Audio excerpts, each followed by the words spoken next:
नमस्कार दोस्तों। आज हम सुनेंगे मुंशी प्रेमचंद के द्वारा लिखी कहानी जिसका नाम है गरीब की हाय।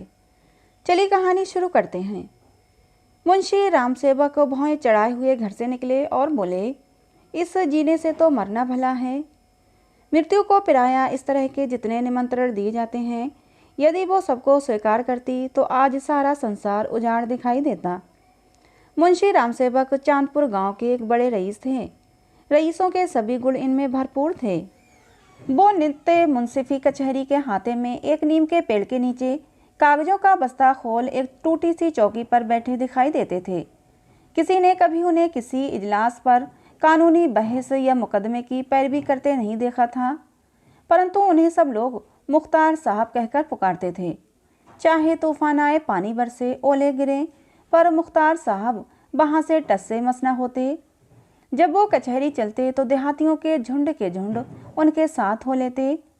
चारों ओर से उन पर विश्वास और आदर की दृष्टि पड़ती। सब में प्रसिद्ध था कि उनकी जीभ पर सरस्वती विराजती हैं। इसे वकालत कहो या मुख्तारी, परंतु ये केवल कुल मर्यादा की प्रतिष्ठा का पालन था। आमदनी अधिक न होती थी। चांदी के सिक्कों की तो चर्चा ही क्या, कभी कभी तांबे के सिक्के भी निर्भय उनके पास आने से हिचकते थे। मुंशी जी की कानूनदानी में कोई संदेह न था, परंतु पास के बखेड़ों ने उन्हें बेवश कर दिया था। खैर जो हो, उनका ये पेशा केवल प्रतिष्ठा पालन के निमित्त था, नहीं तो उनके निर्वाह का मुख्य साधन आस पास की अनाथ पर खाने पीने में सुखी विधवाओं और भोले भाले किंतु धनी वृद्धों की श्रद्धा थी। विधवाएं अपना रुपया उनके यहाँ अमानत रखती। बूढ़े अपने कपूतों के डर से अपना धन उन्हें सौंप देते, पर रुपया एक बार उनकी मुट्ठी में आकर निकलना भूल जाता था। वो जरूरत पड़ने पर कभी कभी कर्ज ले लेते थे। भला बिना कर्ज लिए किसी का काम चल सकता है। भोर को सांझ के करार पर रुपया लेते, पर वो सांझ कभी ना आती थी। सारांश, मुंशी जी कर्ज लेकर देना सीखे नहीं थे, ये उनकी कुल प्रथा थी। यही सब मामले बहुधा मुंशी जी के सुख चैन में विघ्न डालते थे। कानूनी और अदालत से तो उन्हें कोई डर न था। इस मैदान में उसका सामना करना पानी में मगर से लड़ना था। परंतु जब कोई दुष्ट उनसे भिड़ जाता, उनकी ईमानदारी पर संदेह करता और उनके मुंह पर बुरा भला कहने पर उतारू हो जाता, तब वो मुंशी जी के हृदय पर बड़ी चोट लगती। इस प्रकार की दुर्घटनाएं प्रायः होती रहती थीं। हर जगह ऐसे ओछे लोग रहते हैं जिन्हें दूसरों को नीचा दिखाने में ही आनंद आता है। ऐसे लोगों का सहारा पाकर कभी कभी छोटे आदमी मुंशी जी के मुंह लग जाते थे। नहीं तो एक कुंजड़न की इतनी मजाल नहीं थी कि आंगन में जाकर उन्हें बुरा भला कहे। मुंशी जी उसके पुराने ग्राहक थे। बरसों तक उससे साग भाजी ली थी। यदि दाम न दिया जाए तो कुंजड़न को संतोष करना चाहिए था। दाम जल्दी या देर से मिल ही जाते, परंतु वो मुंहफट कुंजड़न 2 ही वर्षों में घबरा गई और उसने कुछ आने पैसों के लिए एक प्रतिष्ठित आदमी का पानी उतार दिया। झुंझलाकर मुंशी जी अपने को मृत्यु का कलेवा बनाने पर उतारू हो गए, तो इसमें उनका कुछ दोष न था। इसी गांव में मूंगा नाम की एक विधवा ब्राह्मणी रहती थी। उसका पति ब्रह्मा की काली पलटन में हवलदार था और लड़ाई में वहीं मारा गया।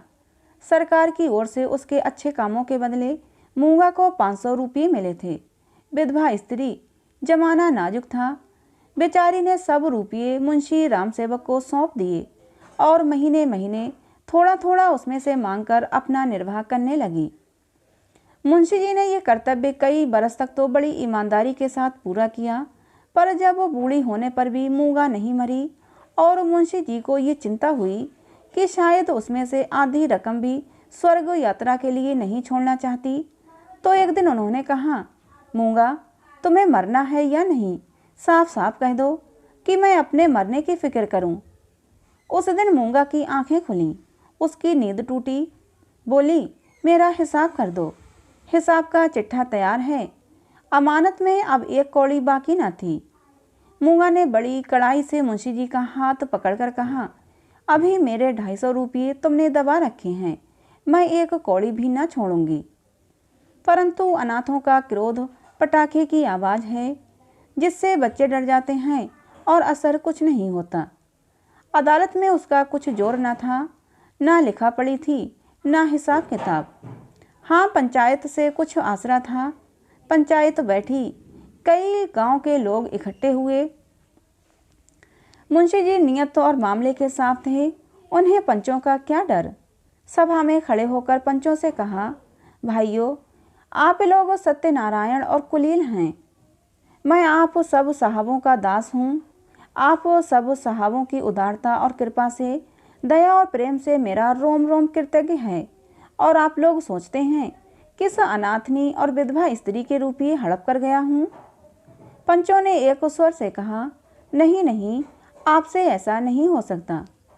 राम सेवक, यदि आप सब सज्जनों का विचार हो कि मैंने रुपये दबा लिए, तो मेरे लिए डूब मरने के सिवा और कोई उपाय नहीं। मैं धनाधच्य नहीं हूँ, न मुझे उदार होने का घमंड है, पर अपनी कलम की कृपा से, आप लोगों की कृपा से किसी का मोहताज नहीं हूँ। क्या मैं ऐसा ओछा हो जाऊँगा कि एक अनाथनी के रुपये पचा लूँ? पंचों ने एक स्वर से फिर कहा, नहीं नहीं, आपसे ऐसा नहीं हो सकता। मुंह देखकर टीका काढ़ा जाता है। पंचों ने मुंशी जी को छोड़ दिया। पंचायत उठ गई। मूंगा ने आह भरकर संतोष किया और मन में कहा, अच्छा, यहाँ न मिला तो ना सही, वहाँ कहाँ जाएगा। अब कोई मूंगा का दुख सुनने वाला और सहायक न था। दरिद्रता, जो कुछ दुख भोगने पड़ते हैं, वो सब उसे झेलने पड़े। वो शरीर से पुष्ट थी, चाहती तो परिश्रम कर सकती थी, पर जिस दिन पंचायत पूरी हुई, उस दिन उसने काम न करने की कसम खा ली। अब उसे रात दिन रुपयों की रट लगी रहती। उठते बैठते सोते जागते उसे केवल एक काम था, और वो मुंशी रामसेवक का भला मनाना। अपने झोंपड़े के दरवाजे पर बैठी हुई वो रात दिन उन्हें सच्चे मन से असीसा करती। बहुधा अपने असीस के वाक्यों में ऐसे कविता के वाक्य और उपमाओं का व्यवहार करती कि लोग सुनकर अचंभे में आ जाते। धीरे धीरे मूंगा पगली हो चली। नंगे सिर नंगे शरीर, हाथ में एक कुल्हाड़ी लिए हुए सुनसान स्थानों में जा बैठती। झोंपड़ी के बदले अब वो मरघट पर नदी के किनारे खंडरों में घूमती दिखाई देती। बिखरी हुई लटें, लाल लाल आँखें, पागलों सा चेहरा, सूखे हुए हाथ पांव। उसका ये स्वरूप देखकर लोग डर जाते थे। अब कोई उसे हंसी में भी नहीं छेड़ता। यदि वो कभी गांव में निकल आती तो स्त्रियां घरों के किवाड़ बंद कर लेती, पुरुष कतराकर इधर उधर से निकल जाते और बच्चे चीख मार मार कर भागते। यदि कोई लड़का भागता न था तो वो था मुंशी रामसेवक का सुपुत्र राम गुलाम। बाप में जो कुछ कोर कसर रह गई थी, वो बेटे में पूरी हो गई थी। गांव के लड़कों का उसके मारे नाक में दम था। गांव के काने लंगड़े आदमी उसकी सूरत से चिढ़ते थे, और गालियां खाने में तो शायद ससुराल में आने वाले दामाद को भी इतना आनंद न आता हो। वो मूंगा के पीछे तालियां बजाता, कुत्तों को साथ लिए हुए उस समय तक रहता जब तक वो बेचारी तंग आकर गांव से निकल न जाती। रुपया पैसा होशो हवास खोकर उसे पगली की पदवी मिली, और अब वो सचमुच पगली थी। अकेली बैठी अपने आप घंटों बातें क्या करती, जिसमें राम सेवक के मांस हड्डी चमड़े आँखें कलेजा आदि को खाने मसलने नोचने खसुटने की बड़ी इच्छा प्रकट की जाती थी। और जब उसकी ये इच्छा सीमा तक पहुंच जाती तो वो राम सेवक के घर की ओर मुँह करके खूब चिल्लाकर और डरावने शब्दों में हाँक लगाती, तेरा लोहू पीऊँगी। प्रायः रात के सन्नाटे में ये गरजती हुई आवाज़ सुनकर स्त्रियां चौंक पड़ती थीं, परंतु इस आवाज़ से भयानक उसका ठठाकर हंसना था। मुंशी जी के लहू पीने की कल्पित खुशी में वो जोर से हंसा करती थी। इस ठठाने से ऐसी आसुरित उद्दंडता, ऐसी पाशविक उग्रता टपकती थी कि रात को सुनकर लोगों का खून ठंडा हो जाता था। मालूम होता मानो सैकड़ों उल्लू एक साथ हंस रहे हैं। मुंशी रामसेवक बड़े हौसले और कलेजे के आदमी थे। न उन्हें दीवानी का डर था, न फौजदारी का, परंतु मूंगा के इन डरावने शब्दों को सुनकर वो भी सहम जाते। हमें मनुष्य के न्याय का डर न हो, परंतु ईश्वर के न्याय का डर प्रत्येक मनुष्य के मन में कभी कभी ऐसी ही भावना उत्पन्न कर देता। उनसे अधिक उनकी स्त्री के मन में। उनकी स्त्री बड़ी ही चतुर थी। वो उनको इन सब बातों में प्रायः सलाह दिया करती थी। उन लोगों की भूल थी जो लोग कहते थे कि मुंशी जी की जीभ पर सरस्वती बरसती हैं। वो गुण तो उनकी स्त्री को प्राप्त था। बोलने में वो उतनी ही तेज थी जितना मुंशी जी लिखने में थे, और ये दोनों स्त्री पुरुष प्रायः अपनी अवश्य दशा में यही सलाह किया करते कि अब वो क्या करना चाहिए। आधी रात का समय था। मुंशी जी नित्य नियम के अनुसार अपनी चिंता दूर करने के लिए शराब के 2-4 घूंट पीकर सो गए थे। एकाएक मूंगा ने उनके दरवाजे पर आकर जोर से हाँक लगाई, तेरा लहू पीऊंगी, और खूब खिलखिलाकर हंसी। मुंशी जी ये भयावह ठहाका सुनकर चौंक पड़े। डर के मारे पैर कांपने लगे, कलेजा धक धक करने लगा। दिल पर बहुत जोर डालकर उन्होंने दरवाज़ा खोला। जाकर अपनी पत्नी नागिन को जगाया। नागिन ने झुंझलाकर कहा, क्या है, क्या कहते हो? मुंशी जी ने दबी आवाज़ से कहा, वो दरवाजे पर खड़ी है। नागिन उठ बैठी। क्या कहती है? तुम्हारा सिर। मुंशी जी झुंझलाए। क्या दरवाजे पर आ गई? हाँ, आवाज़ नहीं सुनती हो? नागिन मूंगा से नहीं परंतु उसके ध्यान से बहुत डरती थी, तो भी उसे विश्वास था कि मैं बोलने में उसे जरूर नीचा दिखा सकती हूँ। संभल कर बोली, कहो तो मैं उससे 2-2 बातें कर लूँ। परंतु मुंशी जी ने मना किया। दोनों आदमी पैर दबाए ड्योढ़ी में गए और दरवाजे से झाँक कर देखा। मूंगा की धुंधली मूरत धरती पर पड़ी थी और उसकी सांस तेजी से चलती हुई सुनाई देती थी। राम सेवक के लहू मांस की भूख में वो अपना लहू और मांस सुखा चुकी थी। एक बच्चा भी उसे गिरा सकता था, परंतु उससे सारा गांव थर-थर कांपता था। हम जीते मनुष्य से नहीं डरते, पर मुर्दे से डरते हैं। रात गुजरी, दरवाज़ा बंद था, पर मुंशी जी और नागिन ने बैठकर रात काटी। मूंगा भीतर कहीं घुस न सकती थी, पर उसकी आवाज़ को कौन रोक सकता था? मूंगा से अधिक डरावनी उसकी आवाज़ थी। भोर को मुंशी जी बाहर निकले और मूंगा से बोले, यहाँ क्यों पड़ी है? मूंगा बोली, तेरा लहू पीऊंगी। नागिन ने बल खाकर कहा, तेरा मुंह झुलसा दूंगी। पर नागिन के विष ने मूंगा पर कुछ असर न किया।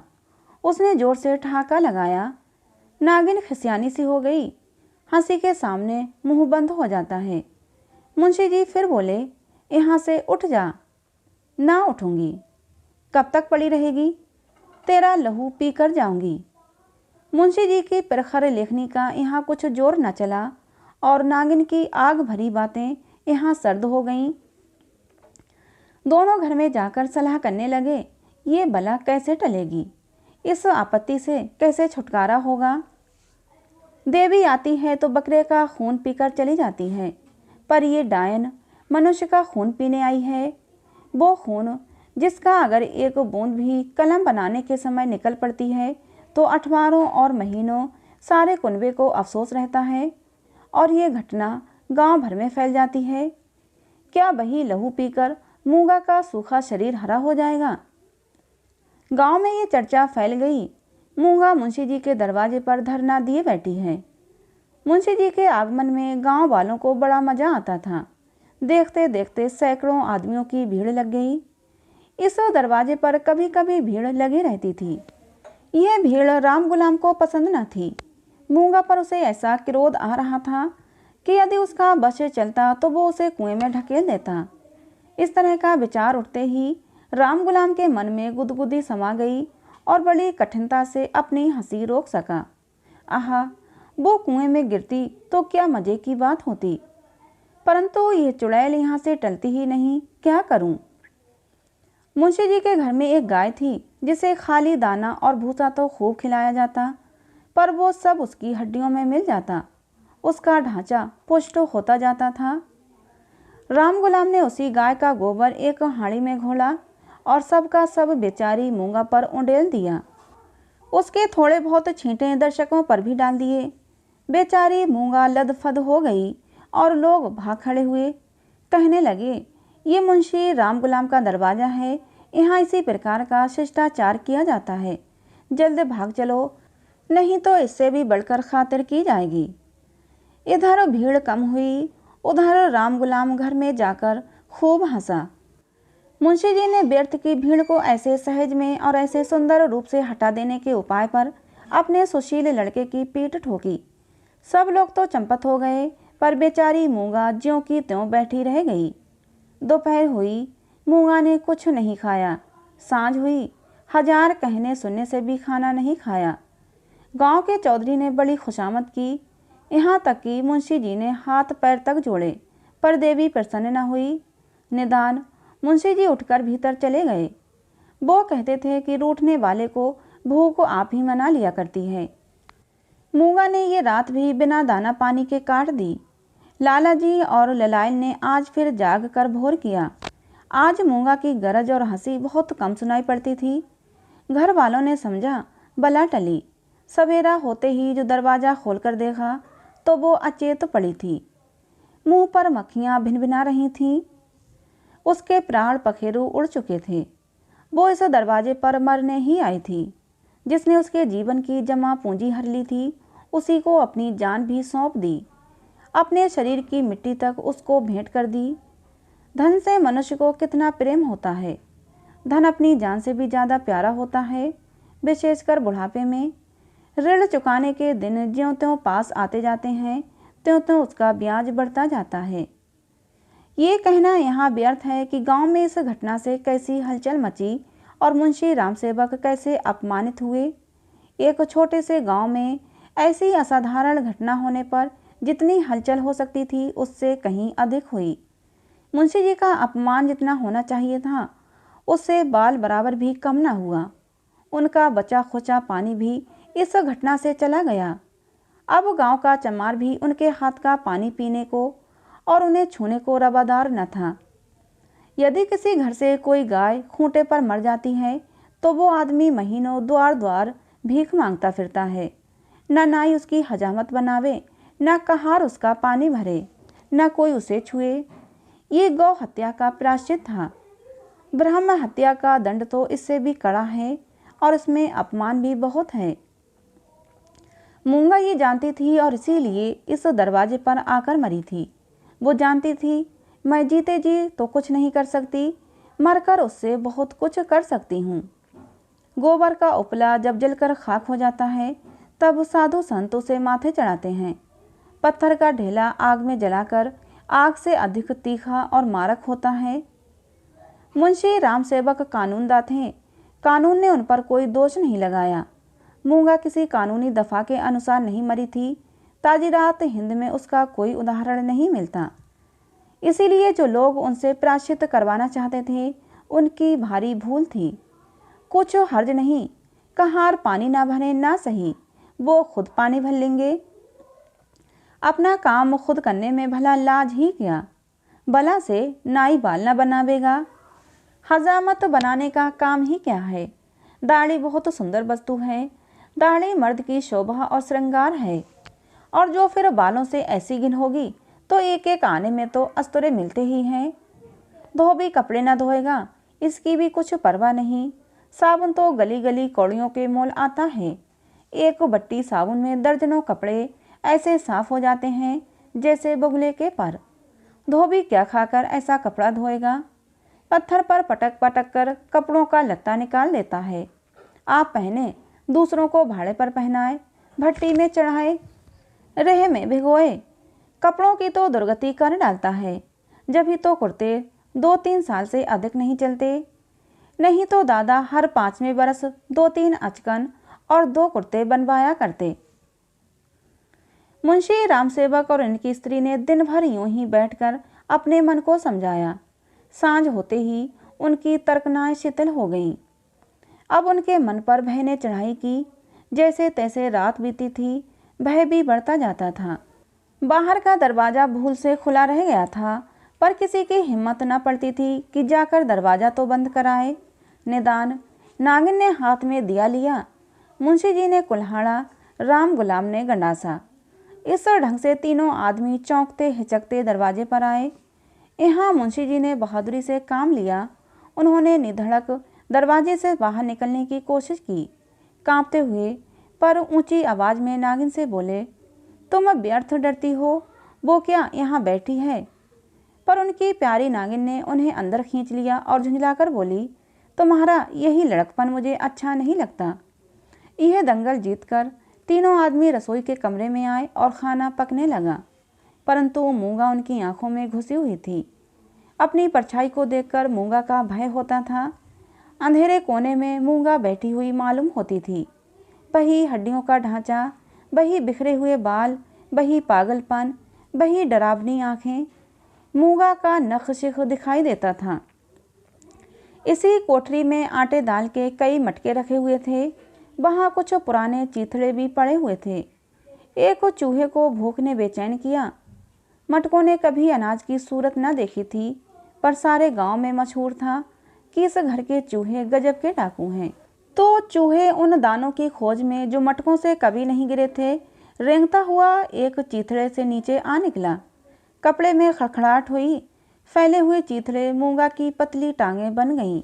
नागिन देखकर झिझकी और चीख उठी। मुंशी जी बदहवास होकर दरवाजे की ओर लपके। राम गुलाम दौड़कर उनकी टांगों से लिपट गया। चूहा बाहर निकल आया। उसे देखकर इन लोगों के होश ठिकाने हुए। अब मुंशी जी साहस करके मटके की ओर चले। नागिन ने कहा, रहने भी दो, देख ली तुम्हारी मर्दानगी। मुंशी जी अपनी प्रिय नागिन के इस अनादर पर बहुत बिगड़े। क्या तुम समझती हो मैं डर गया? भला डर की क्या बात थी? मूंगा मर गई, क्या वो बैठी है? मैं कल नहीं दरवाजे के बाहर निकल गया था, तुम रोकती रही पर मैं न माना। मुंशी जी की इस दलील ने नागिन को निरुत्तर कर दिया। कल दरवाजे के बाहर निकल जाना या निकलने की कोशिश करना साधारण काम न था। जिसके साहस का ऐसा प्रमाण मिल चुका हो, उसे डरपोक कौन कह सकता है? यह नागिन की हठधर्मी थी। खाना खाकर तीनों आदमी सोने के कमरे में आए, परंतु मूंगा ने यहाँ भी पीछा न छोड़ा। बातें करते थे, दिल को बहलाते थे। नागिन ने राजा हरदौल और रानी सारंधा की कहानियाँ कहीं। मुंशी जी ने फौजदारी के कई मुकदमों का हाल कह सुनाया, परंतु तब भी इन उपायों से भी मूंगा की मूर्ति उनकी आंखों के सामने से न हटती थी। जरा खटखटाहट होती तब तीनों चौंक पड़ते। उधर पत्तियों में सनसनाहट हुई कि इधर तीनों के रोंगटे खड़े हो गए। रह रहकर एक धीमी आवाज़ धरती के भीतर से उनके कानों में आती थी, तेरा लहू पीऊंगी। आधी रात को नागिन नींद से चौंक पड़ी। वो इन दोनों गर्भवती थी। लाल लाल आंखों वाली, तेज और नुकीले दांतों वाली मूंगा उसी की छाती पर बैठी हुई जान पड़ती थी। नागिन चीख उठी, बावली की तरह आंगन में भाग आई और एकाएक धरती पर चित्त गिर पड़ी। सारा शरीर पसीने पसीने हो गया। मुंशी जी भी उसकी चीख सुनकर चौंके, पर डर के मारे आंखें न खुलीं। अंधों की तरह दरवाज़ा टटोलते रहे। बहुत देर के बाद उन्हें दरवाज़ा मिला। आंगन में आए। नागिन जमीन पर पड़ी हाथ पांव पटक रही थी। उसे उठाकर भीतर लाए, पर रात भर उसने आंखें न खोली। भोर होते होते अकबक बकने लगी। थोड़ी देर में ज्वर हो आया, बदन लाल तबाह हो गया। सांझ होते होते सन्नीपात हो आया और आधी रात के समय जब संसार में सन्नाटा छाया हुआ था, नागिन संसार से चल बसी। मूंगा के डर ने उसकी जान ली। जब तक मूंगा जीती रही, वो नागिन की फुफकार से सदा डरती रही। पगली होने पर भी उसने कभी नागिन का सामना नहीं किया, पर अपनी जान देकर उसने आज नागिन की जान ली। भय में बड़ी शक्ति है। मनुष्य हवा में एक गिरह भी नहीं लगा सकता, पर इसने हवा में एक संसार रच डाला है। रात बीत गई, दिन चढ़ता आता था, पर गांव का कोई आदमी नागिन की लाश उठाने को आता ना दिखाई दिया। मुंशी जी घर घर घूमे, पर कोई ना निकला। भला हत्यारे के दरवाजे पर कौन जाए? हत्यारे की लाश कौन उठाए? इस समय मुंशी जी का रौब-दाब, उनकी प्रबल लेखनी का भय और उनकी कानूनी प्रतिभा एक भी काम में न आई। चारों ओर से हार कर मुंशी जी फिर अपने घर आए। यहाँ उन्हें अंधकार ही अंधकार दिखता था। दरवाजे तक तो आए, पर भीतर पैर नहीं रखा जाता था। ना बाहर ही खड़े रह सकते थे। बाहर मूंगा थी, भीतर नागिन। जी को कड़ा करके हनुमान चालीसा का पाठ करते हुए घर में घुसे। उस समय उनके मन पर जो बीती थी वही जानते थे। उनका अनुमान करना कठिन है। घर में लाश पड़ी हुई थी, न कोई आगे न पीछे। दूसरा ब्याह तो हो सकता था, अभी इसी फागुन में तो 50वां लगा है, पर ऐसी सुयोग्य और मीठी बोली वाली स्त्री कहाँ मिलेगी। अफसोस, अब तगादा करने वालों से बहस कौन करेगा, कौन उन्हें निरुत्तर करेगा, लेन देन का हिसाब किताब कौन इतनी खूबी से करेगा। किसकी कड़ी आवाज़ तीर की तरह तगादेदारों की छाती में चुभेगी। यह नुकसान अब पूरा नहीं हो सकता। दूसरे दिन मुंशी जी लाश को एक ठेले गाड़ी पर लादकर गंगा जी की तरफ चले। शव के साथ जाने वालों की संख्या कुछ भी न थी। एक स्वयं मुंशी जी, दूसरे उनके पुत्र रतन राम गुलाम जी। इस बेइज्जती से मूंगा की लाश भी नहीं उठी थी। मूंगा ने नागिन की जान लेकर भी मुंशी जी का पिंड न छोड़ा। उनके मन में हर घड़ी मूंगा की मूर्ति विराजमान रहती थी। कहीं रहते उनका ध्यान इसी ओर लगा रहता। यदि दिल बहलाव का कोई उपाय होता तो शायद वो इतने बेचैन न होते, पर गांव का एक पुतला भी उनके दरवाजे की ओर न झांकता था। बेचारे अपने हाथों पानी भरते, आप ही बर्तन धोते। सोच और क्रोध, चिंता और भय, इतने शत्रुओं के सामने एक दिमाग कब तक ठहर सकता था। विशेषकर वो दिमाग जो रोज कानून की बहसों में खर्च हो जाता था। अकेले कैदी की तरह उनके 10-12 दिन तो यूं कट गए। 14वें दिन मुंशी जी ने कपड़े बदले और बोरिया बिस्तर लिए हुए कचहरी चले। आज उनका चेहरा कुछ खिला हुआ था। जाते ही मेरे मुवक्किल मुझे घेर लेंगे, मेरी मातम पुरसी करेंगे, मैं आंसुओं की 2-4 बूंदें गिरा दूंगा, फिर बैनामों, रहनामों और सुलहनामों की भरमार हो जाएगी। मुट्ठी गर्म होगी। शाम को जरा नशे पानी का रंग जम जाएगा, जिसके छूट जाने से जी और भी उचाट हो रहा था। इन्हीं विचारों में मग्न मुंशी जी कचहरी पहुंचे, पर वहां रहनामों की भरमार और बैनामों की बाढ़ और मुवक्किलों की चहल पहल के बदले निराशा की रेतीली भूमि नजर आई। बस्ता खोले घंटों बैठे रहे, पर कोई नज़दीक भी न आया। किसी ने इतना भी न पूछा कि आप कैसे हैं। नए मुवक्किल तो खैर, बड़े बड़े पुराने मुवक्किल जिनका मुंशी जी से कई पीढ़ियों से सरोकार था, आज उनसे मुंह छिपाने लगे।